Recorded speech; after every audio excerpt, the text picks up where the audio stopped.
CCCR, or Centre for Creative and Cultural Research, investigates the ancient, innovative relationship between social culture and creative production. Based in the Faculty of Arts and Design at the University of Canberra, we generate scholarship and artwork in a wide array of humanities, social science, applied and creative disciplines. You are listening to a fresh presentation from the CCCR's Culture and Creativity Seminar Series. To learn more about the Centre's work, please follow the links in the program notes. This podcast was recorded on the unceded lands of the Ngunnawal and Ngambri peoples.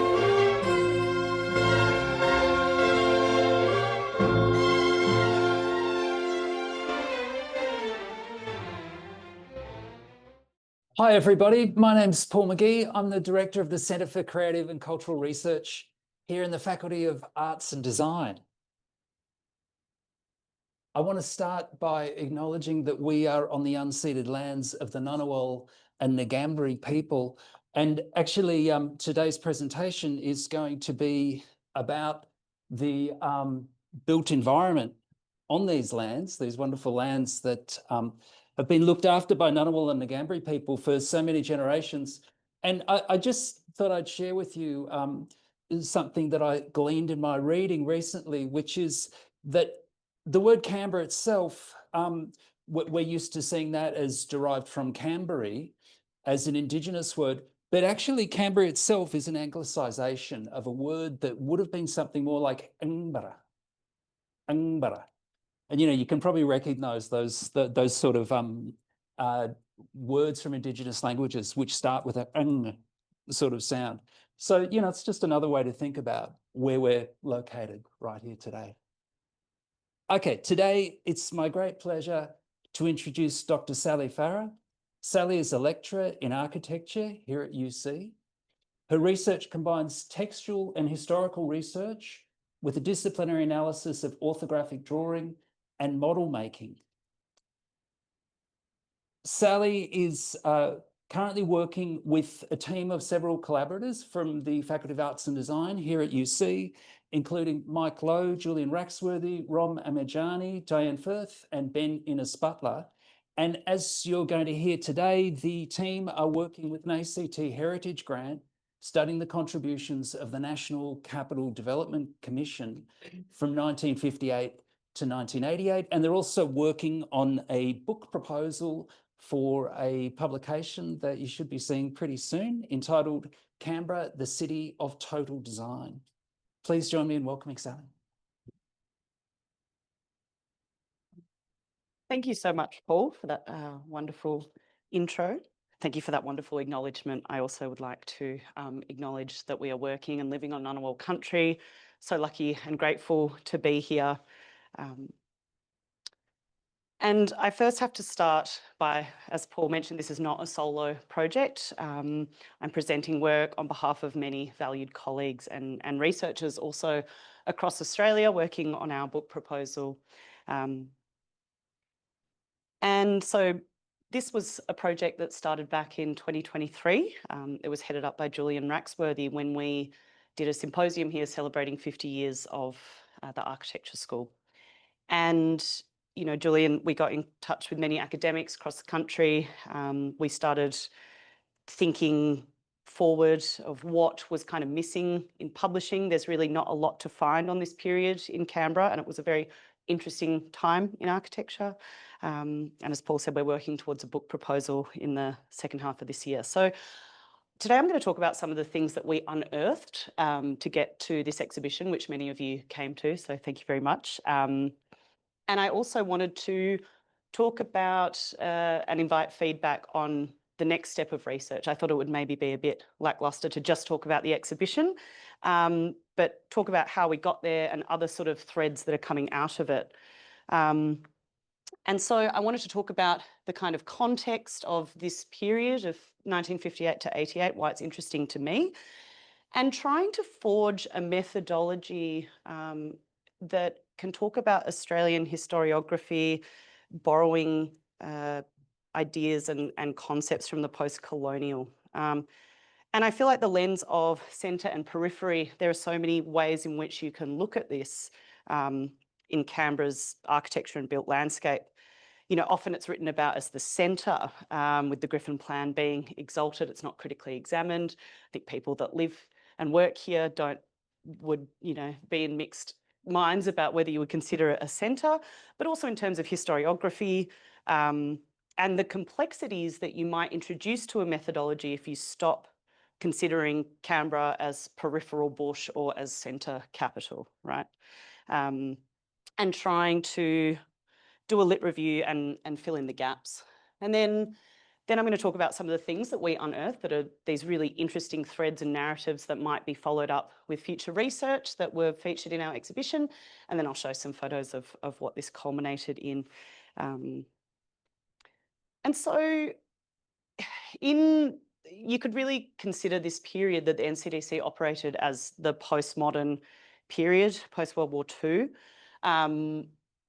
The year 1968 is very important with student riots and questioning of hegemonies and constructs. And I guess this is an interesting time because it's the emergence of the architectural theorist as a discipline in its own right. It's also a time when so many networks were forged through publications, conferences, printed matter, much more than before this period.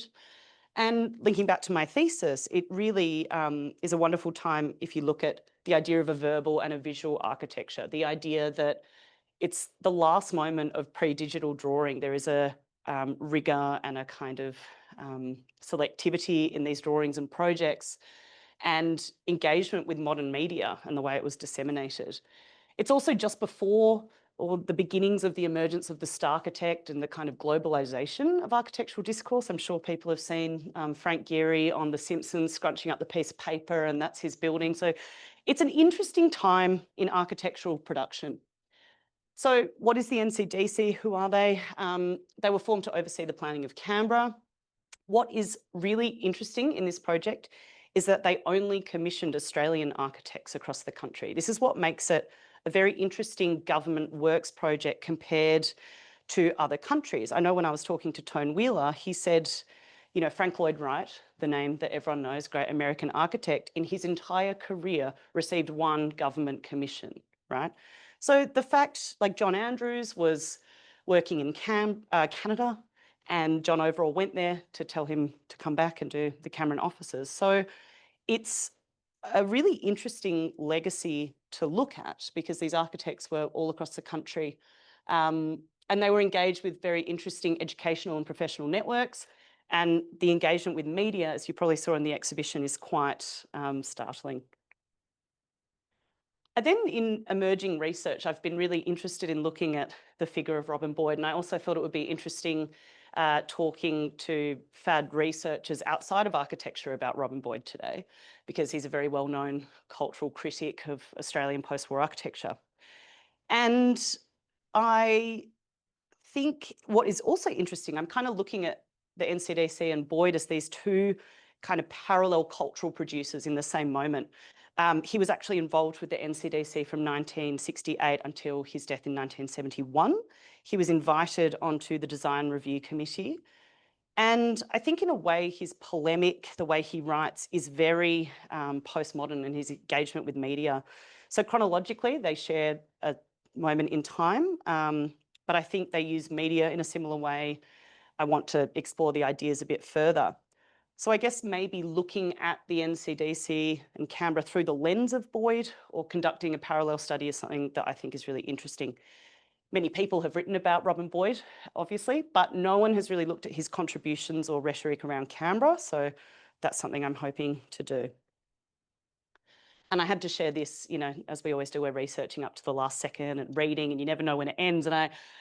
So he passed away in 71, but I was reading a great Conrad Heyman article that was saying the last few years of his career were quite tumultuous ones. His work was turning down. He was really disappointed and pessimistic about the state of Australian architecture. And posthumously, this was published the year after his death. And this passage, one story concerns it's a satire that he wrote, he writes, rather, one story concerns an architect who designs a house with a room floating on an artificial lake. After great troubles with practical problems, the room capsizes and sinks into the lake, taking its owner with it. And I couldn't help but think, is this some reflection on his experience with the NCDC? Is it some critique on Canberra? Maybe we'll never know, but it's still interesting. Books that have come out recently, I think when you're looking at research, one thing I'm trying to understand as a researcher is finding an audience or a group of people that might be interested in this topic. And it's quite reassuring when there's publications going on with similar intent. This is a really beautiful publication, 2 researchers out of the University of Sydney that my students know I've referred to a lot in my teaching. But it's looking at government sponsors work, the New South Wales Government Architects Office in roughly, well, actually the exact same period, 58 to 88. This idea of the city of total design, the idea of designing urban plans down to doorknobs, of course, the influence of international narratives, but ideas of brutalism, postmodernism, regionalism, and critical regionalism, which of course come up in the stuff that we're looking at as well. There's this really lovely combination of pragmatism designing in these more remote locations that certainly at the time, post-World War II Canberra was happening as well. So there is an element of standardisation that is one of those unearthed narratives I'll look at as well.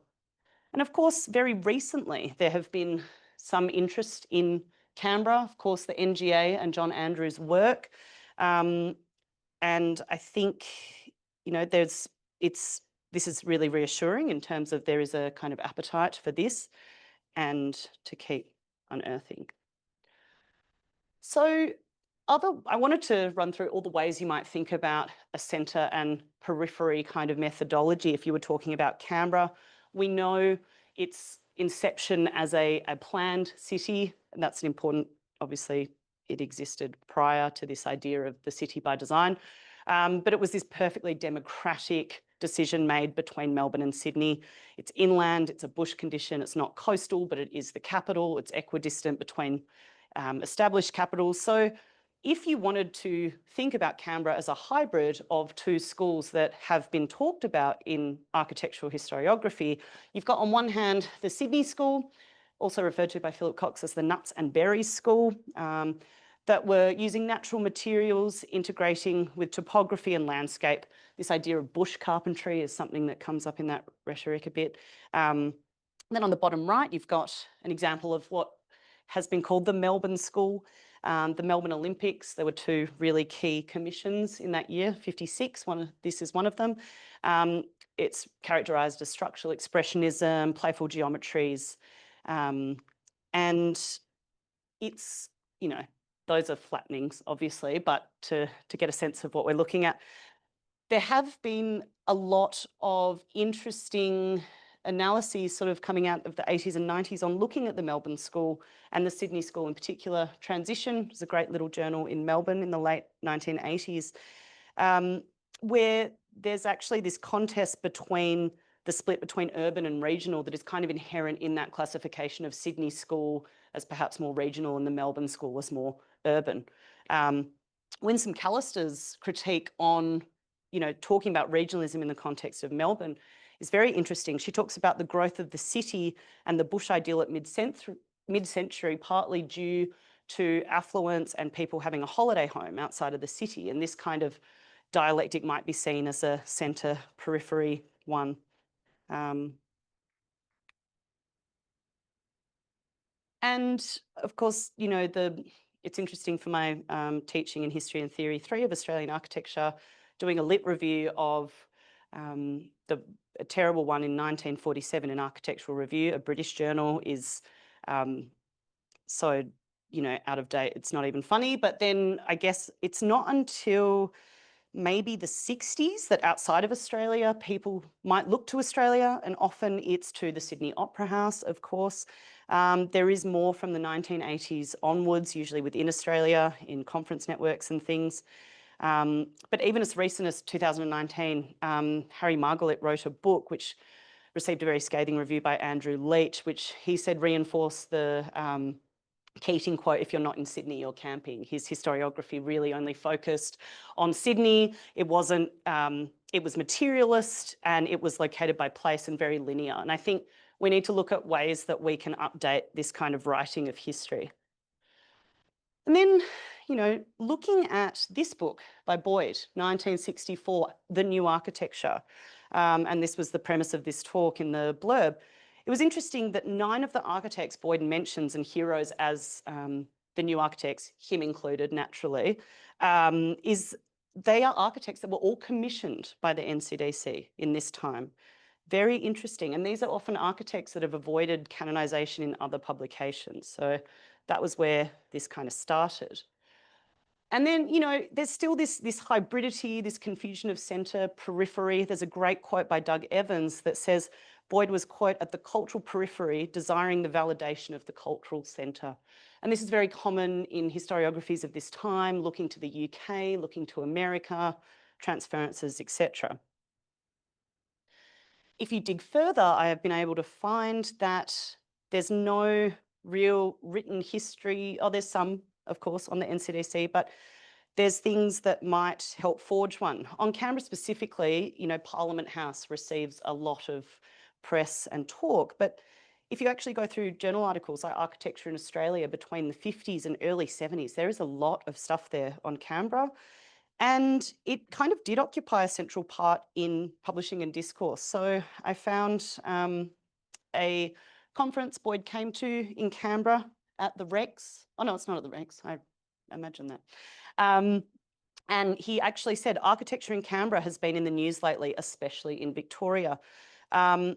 What is problematic, though, is the binarism already in the way he talks about Canberra. So he's like, it's kind of more Sydney school because there were more Sydney architects.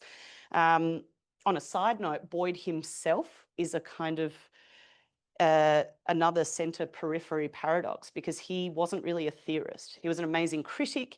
Philip Goad has described him as a voice from the margins. So anyway, there's a lot to unpack that I will later this year at some point. So I'm interested in finding what journals in Australia were talking about with Canberra's building, but also what were people publishing in Britain talking about.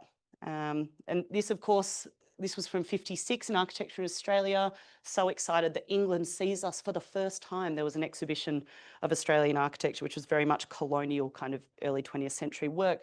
But it's astounding the kind of rate of development of architecture between even 56 and that 63 publication of Boyd's. It's a really accelerated time of production. Of course, these narratives of migration, education, and the grand tour, the study tour, has been central to architecture in the 20th century. But it might be a way to unpack this kind of centre peripheral binary and think about networks and connections, transferences. Of course, Australia as a colonial outpost, the NCDC actually hired many Liverpool School graduates. Also, there was Margaret Hendry, the landscape architect, came from Durham College in the UK. And then, of course, so many Australian graduates would go, I still have friends that did this, go to London, work for a few years and return to Australia. And if you look at this list, Ken Woolley, Bryce Mortlock, Anchor Mortlock, Murray and Woolley, Ross Chisholm, Cameron Chisholm and Nicol, Gus Ferguson, Daryl Jackson, Jeffrey Howlett, Howlett and Bailey, Don Gazzard, Clark Gazzard and Partners. These are all architects that worked for the NCDC. And as I moved from WA 2 or 3 years ago now, and I always get excited when I find a reference to, architecture in WA. And actually, Robin Boyd, in an article in 67, looked at the sort of building boom in Perth and referred to it as the Western Sunrise. But what is very interesting as well, Roger Johnson, who was the commissioner and was involved in the design of Building 7, hence why we had the exhibition there, actually was at UWA for 2 or 3 years before he moved to Canberra. He worked with Cameron Chisholm and Nicol on the Reed Library project, which is the bottom right one. Startlingly similar perhaps to the National Library of Australia, but built in concrete. But what I'm curious about, for the most well-known building by CCN, that people would know as the Carillon, for example. They actually did 4 or 5 commissions for the NCDC, whether it was housing. They were invited to enter the second stage of the Australian National Archive headquarters building. So I'm curious if there's more of like an interstate exchange in historiography that can be written about this period as opposed to always looking back to the UK or to America. And I went to Perth a few months ago, met with a wonderful archivist, and she produced this, which was a original watercolor by Roger Johnson, dated to roughly 64, 65, of a design of, I think, the economics building then, right? If you look at this, we've got the ground floor kind of stoa veranda. You've got that funny, thick mansard tiled roof. You've got precast concrete frame with masonry infill. The courtyard is an ordering device. So similar to many university projects around this time, thinking of Saniga's recent book on campus architecture in Australia. But if you just look at our campus outside, the similarities are quite startling, right? And of course, Roger Johnson was involved with the NCDC when the CCAE was designed, and the CCAE is built maybe 4 years after this, right? The raised skywalks as well is a very kind of post-war, this idea of separation of pedestrian and vehicles. We can see it in public buildings, but you also see it in residential projects like the Radburn plan, for example. So that Radburn influence, which came from America originally, certainly found its way through Canberra in residential projects, but also if you look at a lot of the original designs for even the National Gallery of Australia, skywalks through Belconnen that were never realised. Of course, you know, it's fascinating looking through these reports because you would get commissioned by the NCDC, tick, and then they'd be like, I'm going to ask you to go all around the world and look at some great projects and study them. Wonderful. So the overseas grand tour and studying examples from, you know, Europe, America, was really important. Internal NCDC commissioners and staff would also go on these tours. And then there'd also be like international conferences. Ian Mackay going to the CIAM conference in 1956, published his findings in architecture in Australia. So this is all part of the postmodern moment. And in terms of Canberra's urbanism and identity today from a planned city perspective, I think there's a real contest and ideological difference between Griffin's original Garden City plan and the satellite Y plan that the NCDC did to continue his ideas and the Garden City legacy. It's, you know, the system originally was capable of indefinite extension, but, you know, to quote Jennifer Taylor in 1986, she writes that the great lengths of the axes that connect radial points create problems of scale for architecture in the city. And it's true. So it's even, Philip Goad writes in 2000, even after the High Court and the NGA commissions, Canberra in the 1970s was neither city as centre nor capital as bush. So scale, periphery, centre, lots of things to think about. And I'd just like to mention that there's a couple of really wonderful post-colonial critiques of Canberra and the New South Wales ACT region by Onoma Pieris, who was actually John Ting's supervisor. This is an incredible read on the Aboriginal Tent Embassy and its occupation of the centre and its radicality in its placement and its sort of lack of architecture, I suppose. And another article on migrant workers and the Snowy Hydro scheme that is really, really interesting. So there's, I think, I'm not a post-colonial theorist, but I think I want to consider these things you have to consider these things in rewriting a kind of mid-century modernist Australian architectural history. And of course, you know, First Nations knowledge, it was a huge omission from the scope of the NCDC, and that has to be recognised. But it doesn't mean that post-colonial thought is not relevant to a kind of methodology and framework. So I wanted to introduce a theorist, Beatrice Colomina. She wrote an incredible book in 1988 called Privacy and Publicity. And I want to talk about it today because she writes about Roland Barthes, Walter Benjamin, Susan Sontag, probably of relevance to many academics in this room. And she produced a whole generation of theorists. I think my original thesis probably belongs to this kind of school of thought about the way that media altered architecture and our engagement with it, what it means for interior, exterior, looking to archives, drawings, and journals. And so I went to revisit it, and the very first page I thought was fascinating. So she writes this book, she compares the media and output and ideas of two of the most prolific modernist architects. You've got Adolphe Loos and Le Corbusier. But what was interesting, Loos actually ordered all of his documents in the office to be destroyed when he left Vienna and went to Paris. His collaborators actually picked up what they could, and then this was the basis for the first book on him. And she just writes so beautifully. She says, over the years, more documents are found, but almost never complete. This collection of fragments will become the only evidence for generations of scholarship. All investigations into Loos have been marked by his removal of the traces. All of the writing is in and around the gaps. It is even about those gaps, often being obsessed with them. And the thing that is fascinating about this project is that once the NCDC folded in 1988, these were just these stamps you find in the back of almost every report, and they were literally discarded. This is why the unearthing for the exhibition, it was going to the ACT Heritage Library, the National Library, the National Archives. We even find stuff in like the State Library of New South Wales, the State Library of Victoria. It's amazing. And, you know, this also relates to centre and periphery.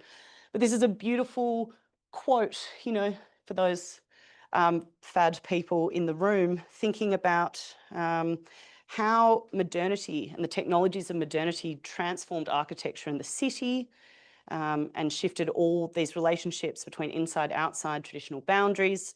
Conversely, Le Corbusier saves everything of his work. He knows that he wants to be canonised, remembered, but maybe this is why the NCDC hasn't really been explored, because there are so many gaps.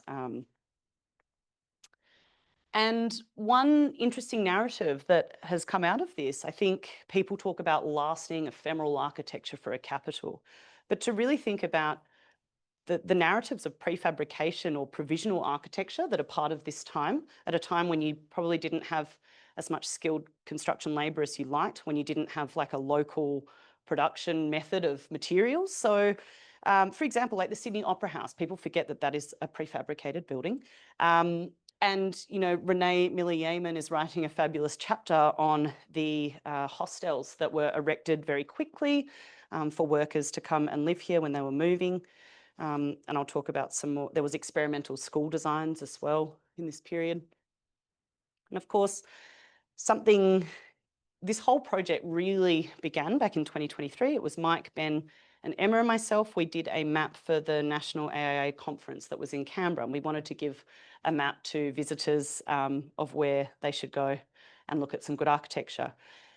And along the way, we found so many demolished projects and these wonderful photographs, and we kind of, I don't know, I got quite obsessed with them. And it was interesting. We started calling it an architectural wake, this exhibition that we then did in 2024.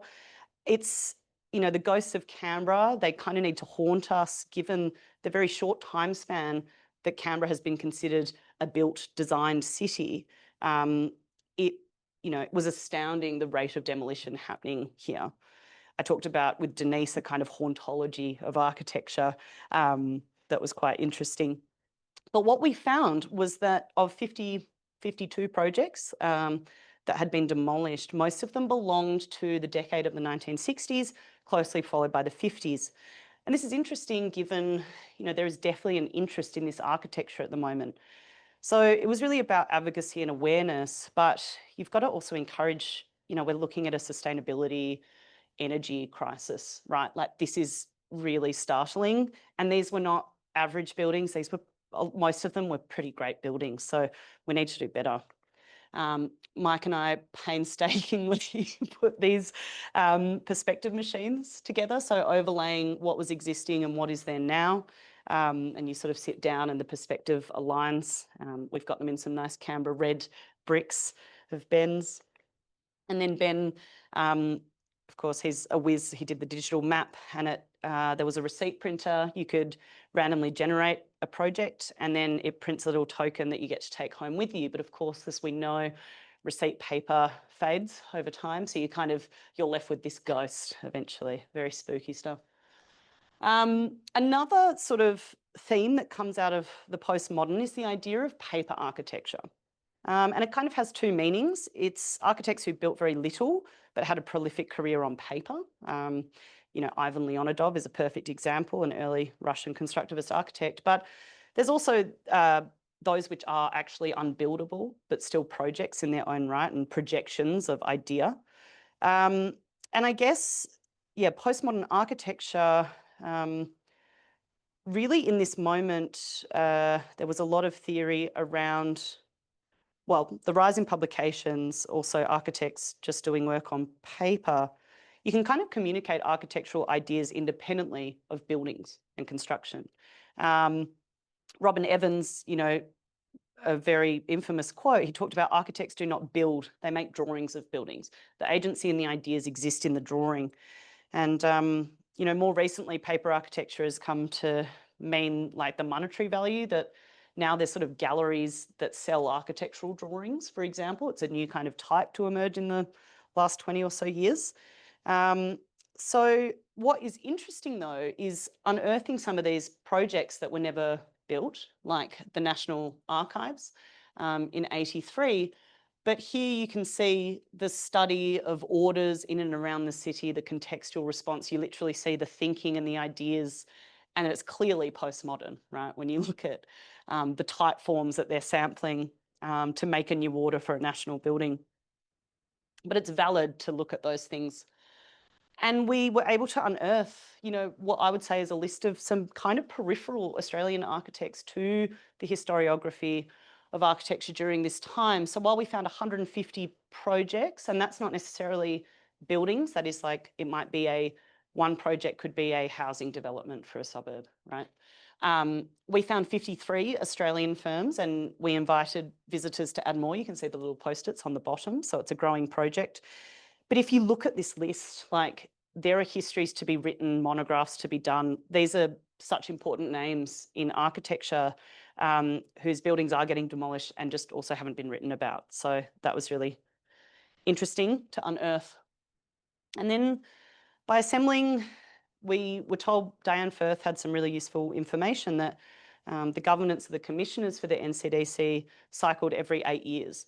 So we started cataloguing reports, papers, brochures, lectures, articles in Architecture Australia, everything we could find to try sort of map out a timeline and preoccupations of the NCDC, because there certainly are identifiable styles and kind of periods within that 30-year term, and how you might relate them to kind of international conversations and dialogues that were going on at the same time. So for example, that file at the top isn't happy, but this was 1958 to 65, post-war modernism. Of course, the original drawings of the Rex Hotel, incredibly wonderful kind of modernist building, and of course, Regatta Point, or the Regatta Kiosk. And we had a wonderful research assistant, Nathan, who spent a lot of time redrawing some key projects in their original form, because both of these have had some not great renovations done to them. So you can see we tried to map commissioners, key people, key projects, and other projects along the bottom to try and make sense of all this content and sort of preoccupations. This 65 to 72, I think you could say, is probably the most interesting time of study. And we call this a new brutalism for a new capital. So this is when Boyd comes on board in 1968 to 71. He writes an article in Architectural Review in 67 titled The Sad End of New Brutalism. But then in 1971, just before his death, he writes a glowing review of the design for the Campbell Park offices. And he called it A New Phase in Canberra in the Sunday Australian. So we're still going through these, but again, that narrative of prefabrication, you're looking at two prefabricated buildings. The Food Services building, demolished, winner of the most venerated award in architecture for the year, and was demolished. It had a prefabricated 80-foot triangulated timber truss that was made in Sydney and transported by rail to the site in Woden. And then, of course, the Carillon, right? This beautiful colonial Commonwealth gift bequeathed on us was actually, it's a prefabricated concrete building, incredibly rigorous in its geometry and its planning that Nathan worked out through his beautiful drawings. But, you know, this idea that lasting architecture has to be like in situ concrete and materials to last, that I think it's an interesting narrative. Ooh, so some of that's not showing at all, but that's okay. 1973 to 79, housing becomes a really key theme here. You know, environmental housing design is super important. I'll talk about the Homes Advisory Service in a moment. But there's reports coming out of the NCDC on low energy housing and house designs, density in housing. So, you know, we're looking at a housing crisis, right? To look at these publications on courtyard houses, cottage block houses, there was a great medium density housing design pamphlet they produced as well. But this is an interesting period because they actually did a lot of community consult, going out and recording people's thoughts, and lots of social housing. In a broader sense, the NCDC was starting to change slightly. There was, in my conversations with Tone Wheeler, he was talking about how originally before this period, and it was to do with a change of commissioners, but architects kind of had total autonomy with their designs. I think people know about the demise of the Belconnen Mall, apparently was because they were consulting Westfield on where should it go. They started to erode their sort of rigor and original ideas, and there was a bit of compromise. Not the community consult's great, but the kind of commercial consult maybe not so much. And then we have 1980 to 88, pretty indicative of like high-tech architecture and postmodern architecture. So high-tech, you can see this wonderful unrealised project by Raf Marin for the National Botanic Gardens, gorgeous drawings as well. High-tech, postmodern, and I wish it was open for early voting, but if you ever go to the Belconnen Community Centre, that is a fabulous postmodern building by Edmund and Corrigan, Melbourne architects. But you can see that the commissions substantially drop off in this period.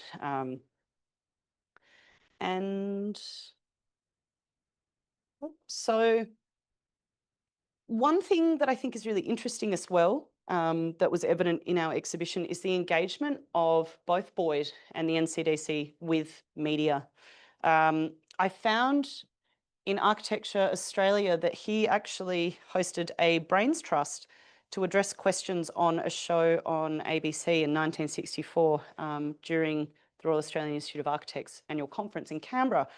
I have not been able to locate this broadcast, but it's interesting if you think of radio as a kind of wireless architecture, the role that perhaps ABC radio for colonial outposts meant in terms of some relative autonomy or a kind of independent nationalism, perhaps. And, you know, there has been some looking at radio in the 30s, but it was certainly an important mode of pedagogy, even through to the 70s and 80s. So that's kind of interesting. He gave lectures on Canberra in the 1960s. I found them in 64, 67. He wrote prolifically for The Age in Victoria, but then he also wrote an article called The Canberra Virus in 1964 for London Magazine. He wrote for a New Zealand journal. Anyway, so this is, I'm going to keep looking. And of course, he engaged with television as well.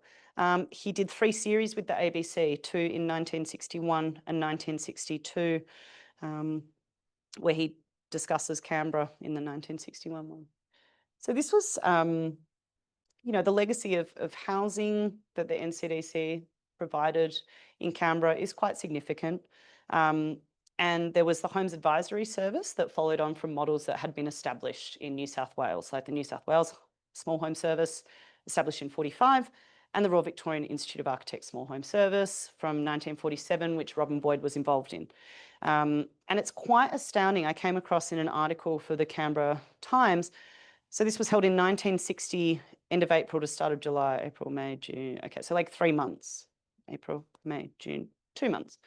And 4,000 people attended the first week. By the end of May, 15,000 residents had viewed the houses. At the time, Canberra's population was 50,000. So that might actually be one of the most significant kind of catchments of general public coming to an event like that. It's quite incredible.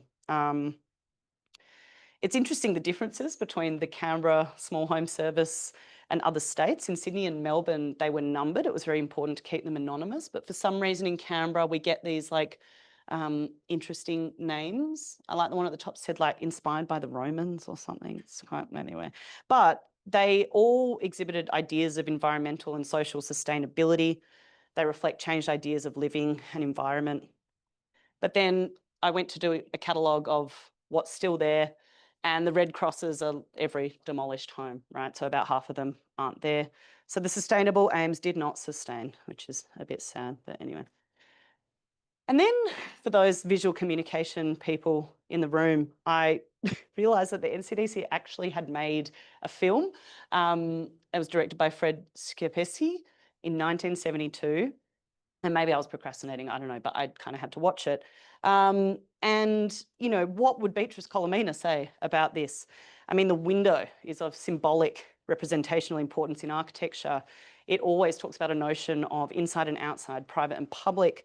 In particular, debates around the horizontal versus the vertical window in modernism, very interesting. The vertical window, actually, it's an analogy with the body and proportion.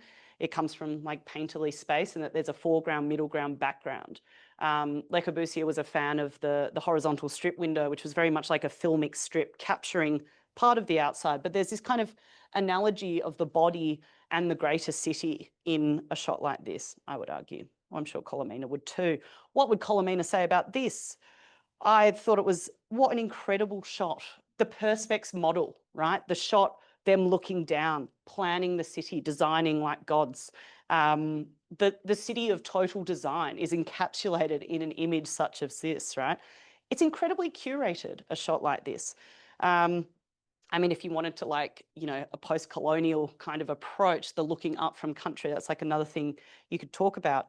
But even the ideas of reflection, you look at this video and there's the glazed shot fronts through Civic, reflections, etc. You know, if I think of the original Gottfried Semper talking about the first act of architecture is the hanging carpet becomes the wall. You know, architecture in the urban plan is the wall. It is the floor. You're completely enveloped in the city of total design.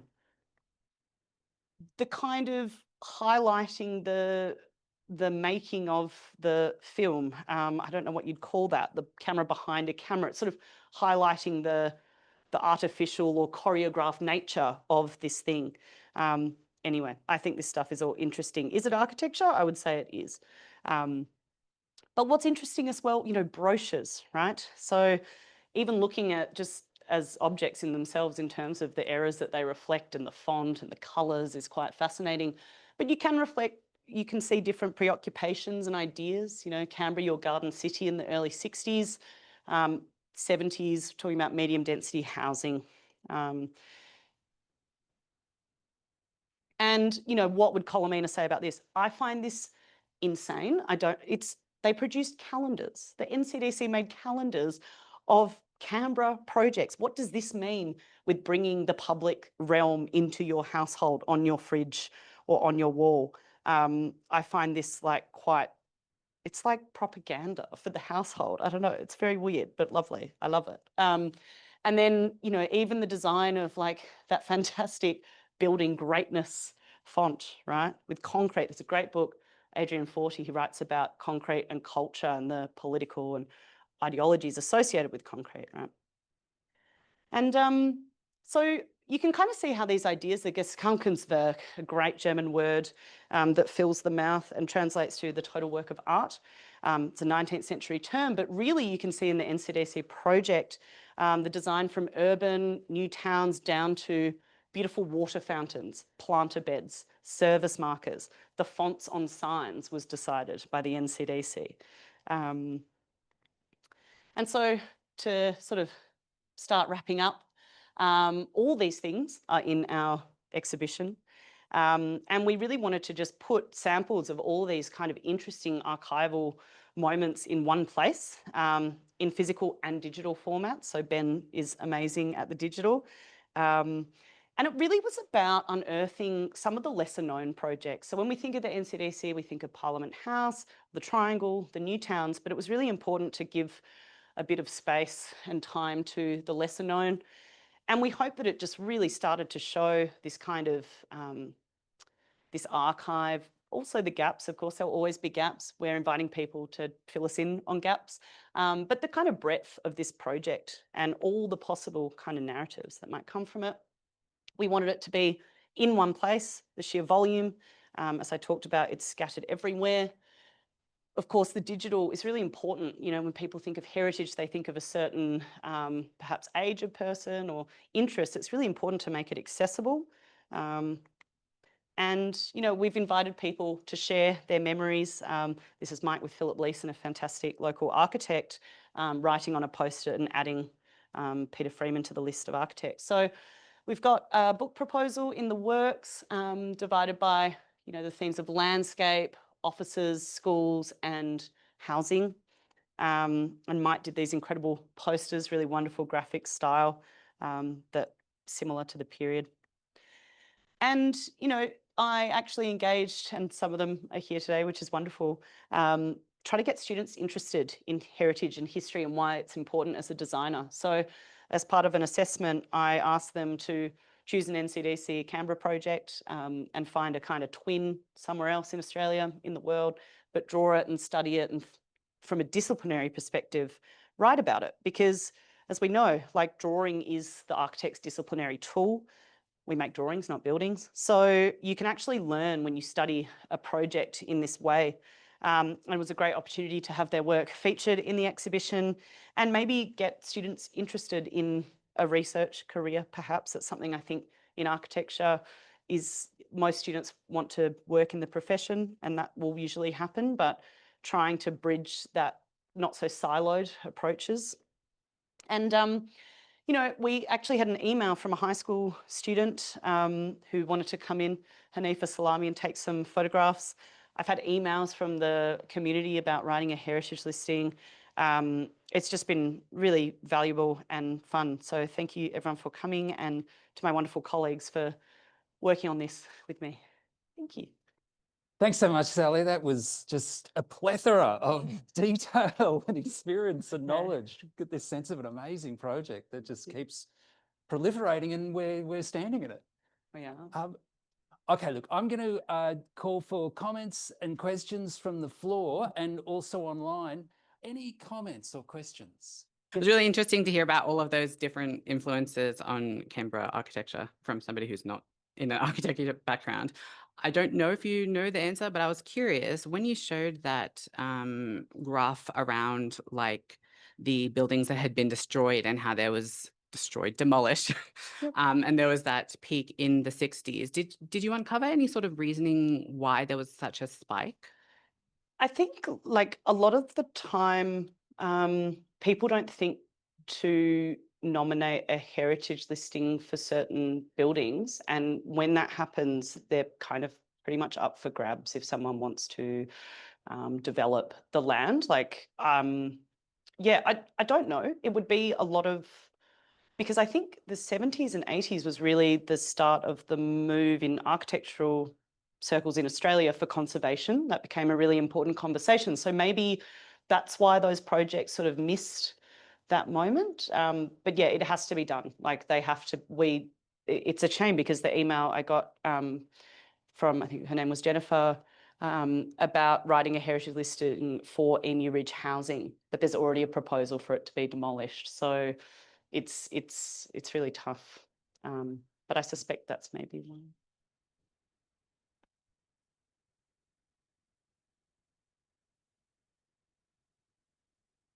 Hi, thank you very much for that. It's really interesting. I'm from the UK and I'm visiting researchers, so it's interesting to see how Canberra has been thought about.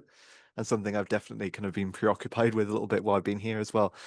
One of the questions I had about kind of the idea of the archive and the sense that actually archives are living and they're constantly being produced.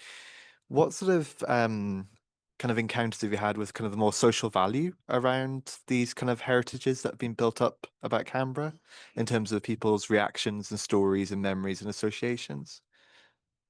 It's a great question. I mean, I think, it's so to just show the archive or snippets of, I think we probably gathered a significant chunk. Rather than having it held in a kind of collection that is, the special collections, you have to request to visit it. Just we made copies of things, and we were actually really lucky, and something researchers might want to know. When I was dealing with Antoinette Buchanan at the ACT Heritage Library, there was actually a thing called Crown Copyright, which reports by the NCDC fall under, and she is a Crown officer, and therefore, if she gives me the permission, I can use that work. And I think that's actually a really hard thing in research when you're dealing with such visual information a lot of the time. Image copyright, acquiring the correct rights can be like a real barricade to that knowledge. But also, I love writing academic papers, right? But I really like exhibitions, like just to see people come and contribute and pick up something and look at it and, learn something, I think is really wonderful. Does that fully answer your question?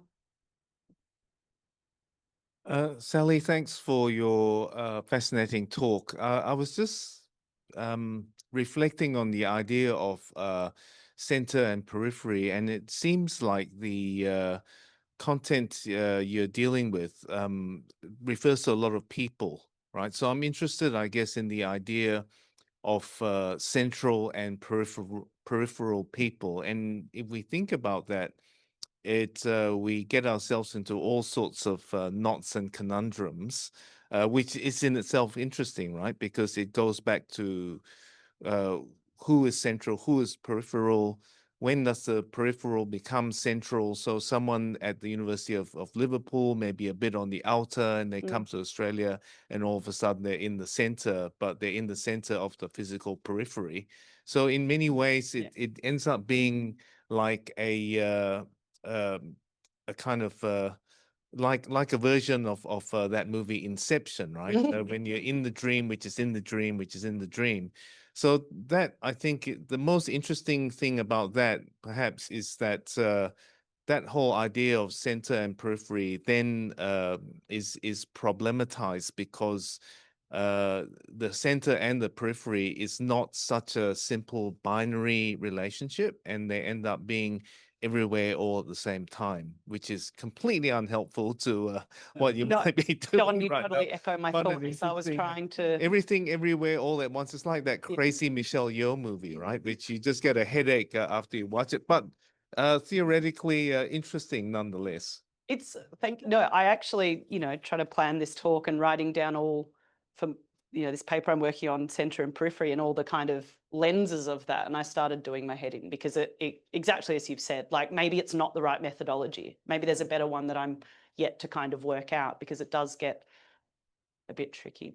I also just wanted to address the social archive comics. I'm still thinking about it. And I ran out of time to mention. So Ben Ennis-Butler, who mapped the 150 projects, what we're hoping to do with the scanned reports and with the Crown copyright is actually link them back to the ACT Heritage Catalogue if they have the copy. So it becomes this kind of growing archive and more accessible for people. I think, they are really keen to digitise a lot of their stuff, and it's hard to do for some reason. Archives haven't actually started to do that process for the most part. So.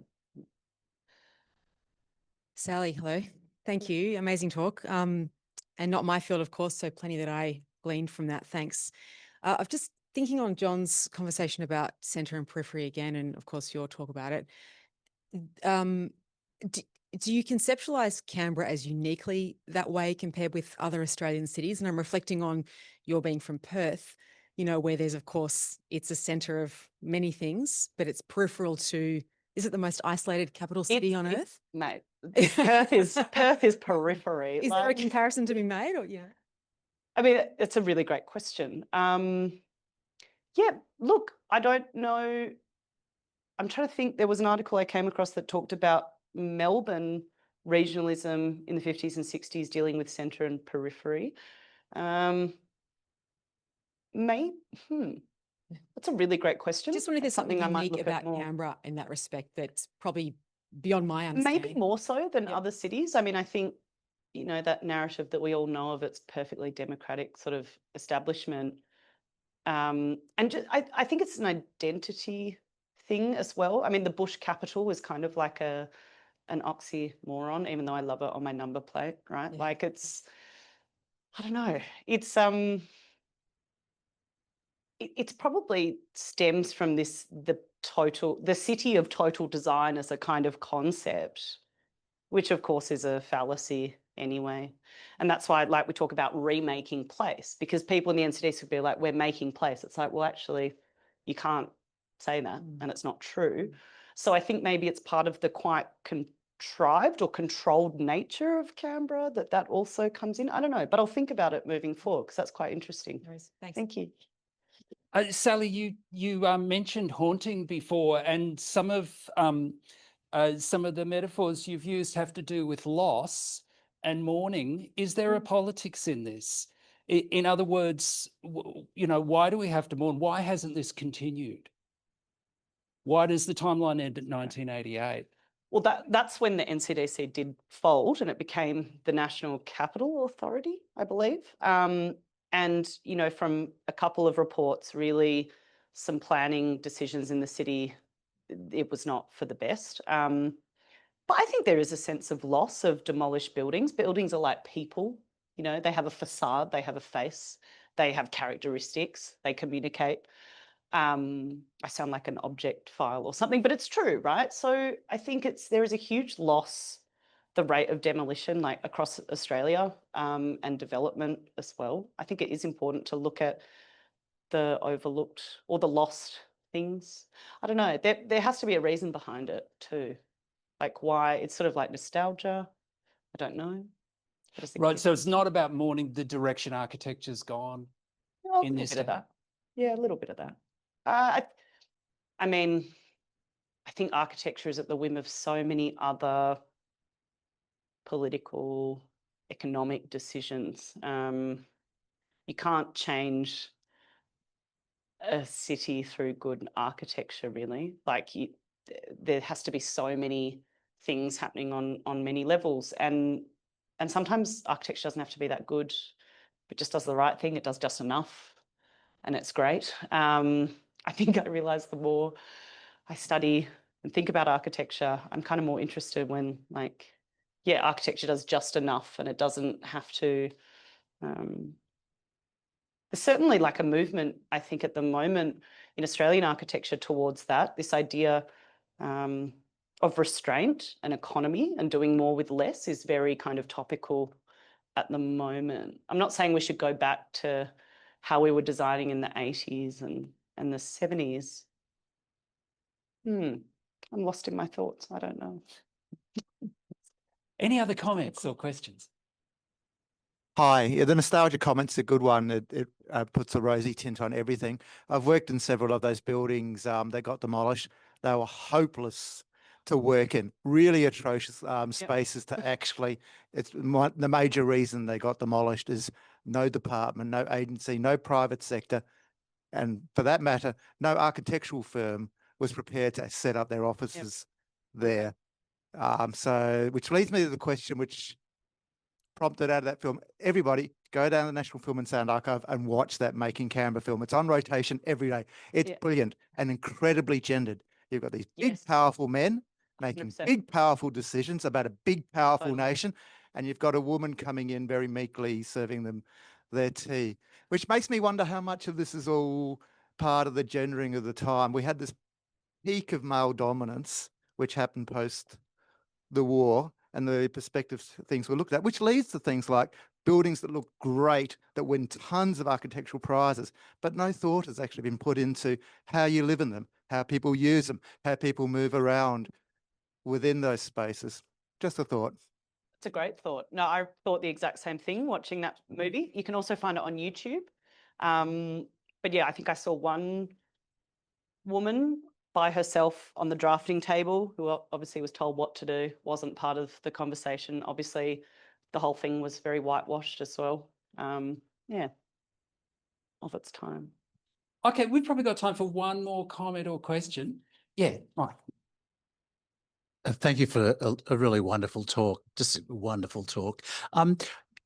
As I was listening to this, I was thinking about biological buildings and the fossil record, and thinking the problem that we have to build a history or historiography of what came before based on what we have available.